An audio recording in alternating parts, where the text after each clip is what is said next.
अपने पूरे जोबन पूरे अरूज पर हैं। और रमज़ान का मकसद जैसे अल्लाह ने कुरान पाक में फरमाया कि तक़वे का हसूल, कि इसके ज़रिए इंसान तक़वा हासिल करे, मुत्तकी बने।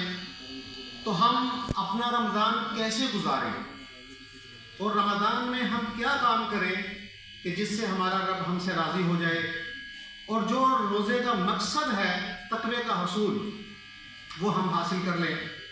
तो इसी मौजू पर हमारी मेहमान मुकर्ररा गुफ्तगू करेंगी।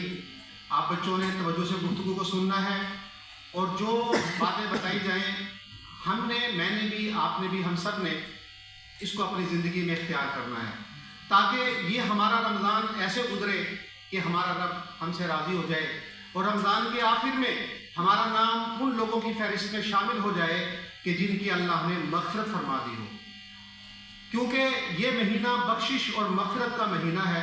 अल्लाह की बख्शिश मग़फ़िरत अपने अरूज पर होती है, और अल्लाह बेपनाह लोगों को मुआफ़ फरमाता है। तो हमारा शुमार भी उन लोगों में हो जाए, और अगर हम महरूम रहें तो ये एक बड़ी बदबख्ती की अलामत होती है।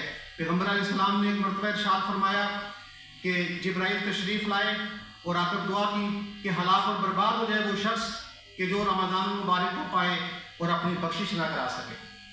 तो आप अलैहिस्सलाम ने उस पर आमीन कहा।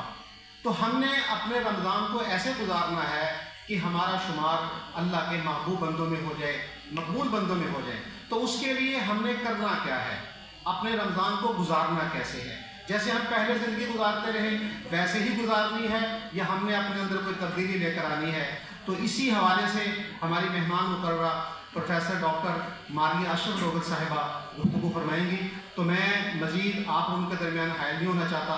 मैं अपनी बहन को दावत दूंगा कि वो तशरीफ़ लाएँ और रमज़ान मुबारक और हमारे ज़िम्मेदारियों के उन्वान पर गुफ्तगू